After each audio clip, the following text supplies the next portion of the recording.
Welcome to the glutes. So I've been working on this a little bit. I've gone ahead and pulled the biceps femoris back farther, all the way closer to the spine, and removed some of that connective tissue that was covering this. This is the sartorius right here that I've bisected and reflected, and this is what was attached to the IT band. This is the tensor fascia lata that I kind of peeled back.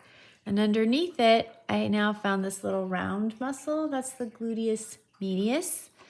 And then this little skinny flap that's kind of just covering it a little bit. That little muscle right there is the chicken's gluteus maximus. So I think we've talked about this before in class, that the gluteus maximus is large in humans because we use it to hold our body in an upright posture, but in animals that walk on all fours, they don't have a very big gluteus maximus. It's really little. It just kind of flaps over and wraps around the, it's more superficial to the gluteus medius.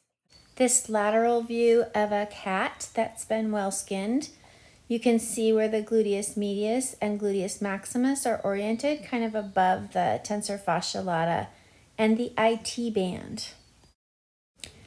This photograph shows a dissected cat, and you can see the gluteus medius and gluteus maximus up there by its spine. This is a lateral view.